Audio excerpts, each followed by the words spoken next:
2026-27 academic year కి admissions ని ఆహ్వానిస్తుంది పల్లవి engineering college. నాక్ ఏ గ్రేడ్ గుర్తింపు, అత్యాధునిక మౌలిక సదుపాయాలు, 91% పైగా ప్లేస్మెంట్ సక్సెస్ రేట్ తో టాప్ ఎంఎన్సీ కంపెనీలో ఉద్యోగ అవకాశం. అడ్మిషన్ల కోసం 9247528134, 9247528135 నంబర్స్ ని ఈ రోజే సంప్రదించండి.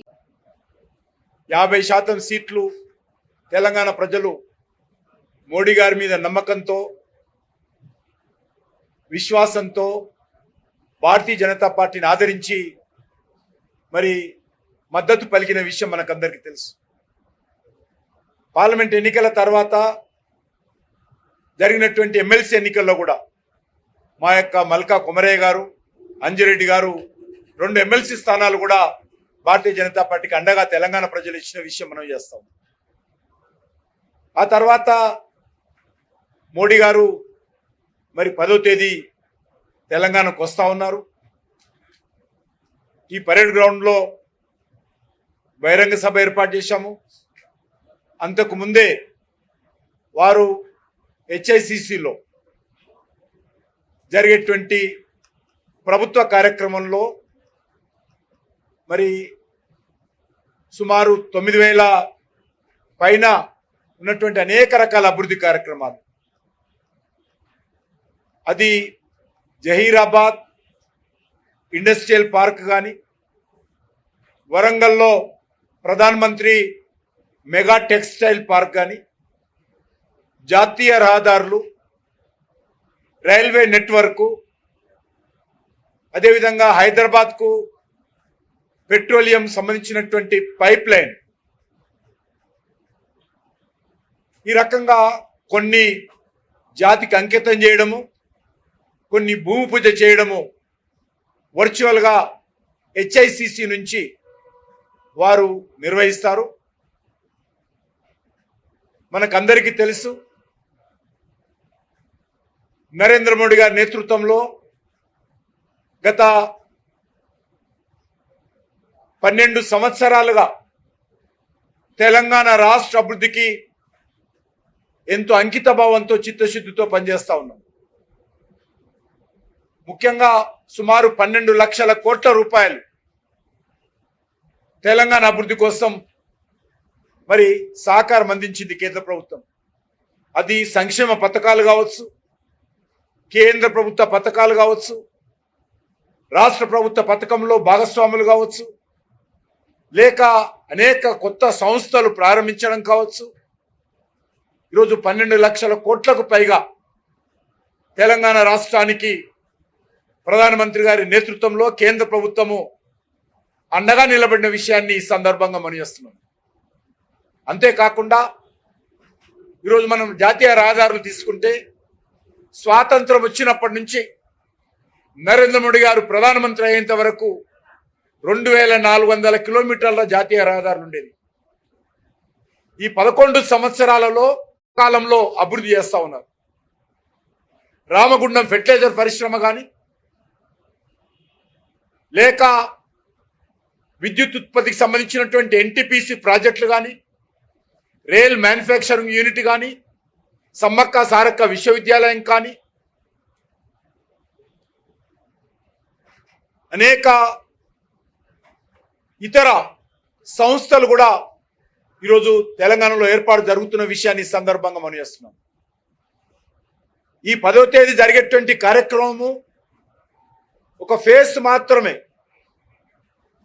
ఈ సంవత్సరము, వచ్చే సంవత్సరము ఫేస్డ్ మేనర్లో తెలంగాణ ప్రజలకు అనేక రకాల అభివృద్ధి కార్యక్రమాలు నరేంద్ర మోడీ గారి నేతృత్వంలో కేంద్ర ప్రభుత్వం డెడికేట్ చేయనుంది.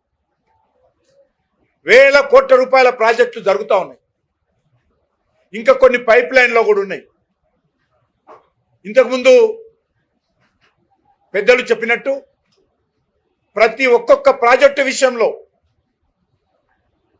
ఈరోజు కేంద్ర ప్రభుత్వం జాగ్రత్తలు తీసుకుంటూ అన్ని రకాలుగా తెలంగాణ ప్రజల సంక్షేమం కోసం, తెలంగాణ రాష్ట్ర అభివృద్ధి కోసం కేంద్ర ప్రభుత్వము చిత్తశుద్ధితో కట్టుబడి ఉండి మరి అన్ని రకాల బాధ్యతలు తీసుకొని ముందుకెళ్తా ఉంది. ఈరోజు ఈ యొక్క బహిరంగ సభ తెలంగాణలో, దేశంలో ఒక ఉత్సాహవంతమైనటువంటి వాతావరణం, ముఖ్యంగా 5 రాష్ట్రాల ఎన్నికలు ఒక ఎత్తు అయితే ఒక పశ్చిమ బెంగాల్ ఎన్నికలు ఒక ఎత్తు. పశ్చిమ బెంగాల్లో రాజకీయాలకు అతీతంగా అన్ని వర్గాల ప్రజలు ఏకమై అక్కడ భారతీయ జనతా పార్టీని గెలిపించడం జరిగింది. నా భూతో నా భవిష్యత్ అనే విధంగా ప్రజలు బ్రహ్మరథం పట్టారు మోడీ గారి నాయకత్వంలో. అద్భుతమైనటువంటి ఫలితాలు 208 స్థానాలు భారతీయ జనతా పార్టీ కట్టబెట్టడం జరిగింది. ఆ తర్వాత నరేంద్ర మోడీ గారు పాల్గొన్నటువంటి అతిపెద్ద బహిరంగ సభ ఇదే కానున్నదని మనం చేస్తున్నాం. అంతేకాకుండా ఈరోజు సుమారు 4 గంటల సమయంలో ఈ యొక్క బహిరంగ సభ ప్రారంభమవుతుంది. ఇక్కడ 3 రకాల వేదికలు ఉంటాయి. మరి ఇక్కడికి తెలంగాణ వ్యాప్తంగా ఎండలు ఉన్నప్పటికీ కూడా పార్టీకి సంబంధించినటువంటి కార్యకర్తలు, సానుభూతి పరులు, ప్రజలు పెద్ద ఎత్తున ముందుకు వస్తా ఉన్నారు. ఇంతకుముందు మా ఈటెల రాజేందర్ గారు చెప్పినట్టు నేను ఎప్పుడు చూడాలా కాలనీస్లలో, అపార్ట్మెంట్లలో ఉన్నటువంటి ఉద్యోగస్తులు కావచ్చు, గృహిణులు కావచ్చు, అపార్ట్మెంట్ అసోసియేషన్స్ కావచ్చు, కాలనీ అసోసియేషన్స్ కావచ్చు, అవుట్స్కట్స్ లో ఉన్నటువంటి నూతనంగా ఏర్పడినటువంటి కాలనీస్ కావచ్చు, అందరు కూడా ఎంక్వైరీ చేస్తా ఉన్నారు. మా రాష్ట్ర పార్టీ కార్యాలయం కానీ మా ఫోన్లకు కానీ చేసి పాస్లు ఇవ్వండి. చాలా ఫస్ట్ టైం వాలంటీర్గా వాళ్ళు ముందుకు వచ్చి ప్రజలు మోడీ గారిని చూడాలి, మోడీ గారికి శుభాకాంక్షలు చెప్పాలి, మోడీ గారిని ఆశీర్వదించాలి, మోడీ గారికి మద్దతు పలకాలి అనేటువంటి ఆలోచనతో అన్ని వర్గాల ప్రజలు కూడా ఈరోజు ముందుకు వస్తూ ఉన్నారు. మాకు పూర్తి విశ్వాసం ఉంది. అద్భుతంగా ఈ కార్యక్రమం జరగబోతా ఉంది. ఇందులో మా పార్టీకి సంబంధించినటువంటి ఒక 2000 మంది మా పార్టీ కార్యకర్తలు డప్పులతో నరేంద్ర మోడీ గారికి స్వాగతం పలుకున్నారు, డప్పులతో దర్వేయనున్నారు. అదేవిధంగా హైదరాబాద్లో ఉన్నటువంటి ఏదైతే మహారాష్ట్రకు సంబంధించినటువంటి 100 మంది అమ్మాయిలు మా యువ మోర్చా కార్యకర్తలు ఉన్నారు, కొంతమంది సింపథైజర్స్ ఉన్నారు. వాళ్ళందరూ కూడా మహారాష్ట్ర బ్యాండ్తో మోడీ గారికి స్వాగతం పలకనున్నారు. అదేవిధంగా సుమారు 1000 మంది మా లంబాడీ సాంప్రదాయంతో ఉన్నటువంటి ఆడబిడ్డలు, మాతృమూర్తులు, మరి వారు వేష భాషతో వారు కూడా స్వాగతం పలకనున్నారు. ఈ రకంగా ఎక్కడికక్కడ మా పార్టీల తరఫున, మా పార్టీ జిల్లా శాఖల తరఫున అనేక రకాల కార్యక్రమాలు కూడా ఇక్కడ జరగనున్నాయి.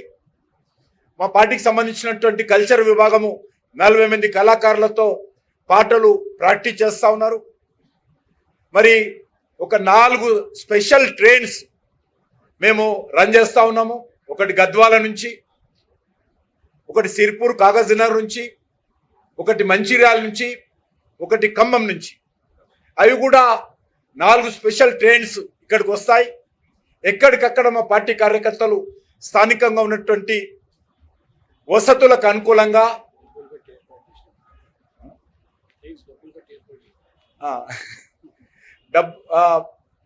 కార్లు, బస్సులు ఎక్కడికక్కడ బుక్ చేసుకొని వాళ్ళు కూడా వస్తూ ఉన్నారు. ఈ ట్రైన్లు లక్ష్మణ్ గారు చెప్తున్నారు, ఈ ట్రైన్లు ఫ్రీ ట్రైన్లు కావు, స్పెషల్ ట్రైన్స్ పార్టీ తరఫున బుక్ చేసి. అంతేకాకుండా ఇక్కడ ప్రజలకు ఇబ్బంది లేకుండా మరి వాతావరణం కూడా నిన్నటి నుంచి మారిపోయింది, ఎండలు తగ్గాయి. మరి మోడీ గారి బహిరంగ సభ జయప్రదం కోసం, చేయడం కోసమే ఎండలు తగ్గాయన్నట్టుగా ఈరోజు వాతావరణం కూడా, మరి ప్రకృతి కూడా వారికి స్వాగతం పలుకుతా ఉంది. కాబట్టి నేను మరొకసారి భారతీయ జనతా పార్టీ తరఫున తెలంగాణ ప్రజానీకానికి కోరుతా ఉన్నాను, మోడీ కోసం మనం, దేశం కోసం మోడీ అనేటువంటి ఆలోచనతో అన్ని వర్గాల ప్రజలు కూడా మోడీ గారిని ఆశీర్వదించడం కోసం రావాల్సిందిగా కోరుతా ఉన్నాను. మీరు అనేక పెద్ద ఎత్తున గత పార్లమెంట్ ఎన్నికల్లో మరి ఆదరించారు. మోడీ గారు మరొకసారి తెలంగాణ ప్రజలకు ఈ పరేడ్ గ్రౌండ్ వేదికగా వారు ధన్యవాదాలు తెలియజేయనున్నారు. భవిష్యత్తులో ఈ తెలంగాణను రక్షించుకోవాల్సినటువంటి అవసరం ఉంది. తెలంగాణ గత 10 సంవత్సరాలు పరిపాలించినటువంటి కేసీఆర్ కుటుంబం కానీ బీఆర్ఎస్ పార్టీ కానీ ఇప్పుడు పరిపాలిస్తున్నటువంటి మరి సోనియా గాంధీ కుటుంబం కానీ కాంగ్రెస్ పార్టీ కానీ పూర్తిగా తెలంగాణ రాష్ట్రాన్ని భ్రష్టు పట్టించారు. ఈరోజు తెలంగాణ ప్రభుత్వం ఏం చేస్తుందంటే ఉదయం సాయంకాలం వరకు ఎక్కడ అప్పులు దొరుకుతుందా, ఏ రకంగా అప్పులు చేద్దామనేటువంటి ఆలోచనే తప్ప ఈరోజు ఎక్కడ కూడా పూర్తిగా అభివృద్ధి కుంటుపడింది. మాటలు కోటలు దాడతాయి, పథకాలు పైరవిలు ప్రారంభిస్తారు, కానీ ఈ పనులు మాత్రం ముందుకు జరగవు. రేవంత్ రెడ్డి రోజుకొకటి ప్రకటిస్తాడు, కానీ ఇంతవరకు ఏది కూడా ఒక ఆర్టీసీ ఫ్రీ బస్సు తప్ప అది కూడా ఏది కూడా ఇంతవరకు ముందుకు జరగాలి. ఇచ్చినటువంటి 6 గ్యారంటీలు కానీ 420 సబ్ గ్యారంటీలు కానీ ఈరోజు ఎక్కడ కూడా అమలు చేసే పరిస్థితి లేదు. ఆయన చెప్పాడు, నన్ను కోసినా కూడా డబ్బులు ఇస్తలేరు, అప్పు పుడతలేదని. వాస్తవం ఆ రకంగా రాష్ట్రము 2014లో మిగులు బడ్జెట్తో ఉన్నటువంటి తెలంగాణ రాష్ట్రము ఈరోజు మరి ఏ రకంగా లక్షలాది కోట్ల రూపాయలు మరి ఈరోజు అప్పులు తీసుకొచ్చి తెలంగాణను బంగారు తెలంగాణ చేస్తానటువంటి కేసీఆర్ ఈరోజు తెలంగాణ అభివృద్ధి చేస్తాను, మార్పు రావాలని చెప్పి కోరుకున్నటువంటి రేవంత్ రెడ్డి, ఈ ఇద్దరు కలిసి తెలంగాణను దివాలా తీయించారు. తెలంగాణ ఆర్థిక వ్యవస్థ దివాలా తీసింది, అప్పుల తెలంగాణగా మారింది. ఈ తెలంగాణను రక్షించుకోవాల్సిన అవసరం ఉంది. తెలంగాణ ఏ ఆకాంక్షల కోసమైతే 1200 మంది తెలంగాణ బిడ్డలు బలిదానమై తెలంగాణ తెచ్చుకున్నామో, సకల జనుల సమ్మె చేసి కేంద్ర ప్రభుత్వం మెడలు వంచి తెలంగాణ తెచ్చుకున్నామో, ఆ తెలంగాణ ఈరోజు పూర్తిగా దివాలా తీసే పరిస్థితి ఏర్పడింది. రేపు తెలంగాణ పిల్లల భవిష్యత్తు, తెలంగాణ ప్రజల భవిష్యత్తు అంధకారంలో ఈ 2 పార్టీలు నెట్టేశారు. కాబట్టి తెలంగాణను రక్షించుకోవాలంటే, ఈ కష్టకాలంలో తెలంగాణ ముందుకెళ్లాలంటే ఇక్కడ డబుల్ ఇంజన్ సర్కార్ రావాలి. మోడీ గారి నాయకత్వంలో డబుల్ ఇంజన్ సర్కార్ రావాలి. ఇంతకుముందు లక్ష్మణ్ గారు చెప్పారు, దేశంలో మనం చూస్తున్నాం అన్ని డిఎంకే ప్రభుత్వము 5 సంవత్సరాలు కూడిపోయింది. ఈరోజు ఇక్కడ దేశంలో అనేక రాష్ట్రాలలో భారతీయ జనతా పార్టీ ప్రభుత్వాలు మోడీ గారి నేతృత్వంలో గుజరాత్లో 6వసారి, మహారాష్ట్రలో 3వసారి, పుదుచ్చేరిలో 2వసారి, బీహార్లో 3వసారి, హర్యానాలో 2వసారి, ఈ రకంగా అన్ని రాష్ట్రాల్లో కూడా. ఎందుకంటే మోడీ గారు ఏదైనా హామీ ఇస్తే భారతీయ జనతా పార్టీ ప్రభుత్వాలు వస్తూ ఉన్నాయి. అటువంటి భారతీయ జనతా పార్టీ నేతృత్వంలో తెలంగాణ రాష్ట్రంలో కూడా భారతీయ జనతా పార్టీ ఆశీర్వదించాల్సిన అవసరం ఉంది. తప్పకుండా వచ్చేటువంటి 2.5 సంవత్సరాలు రాష్ట్రంలో భారతీయ జనతా పార్టీ నేతృత్వంలో ప్రజా సమస్యల మీద పోరాటం చేస్తాము. ఖచ్చితంగా ఈ తెలంగాణ గడ్డ మీద కమలం పూ జెండా, కాషాయ జెండా ఎగరేస్తాము. దానికి 10వ తేదీ జరిగేటువంటి కార్యక్రమానికి శ్రీకారం చుట్టబోతున్నామని ఈ సందర్భంగా మనవి చేస్తూ సెలవు తీసుకుంటున్నాం.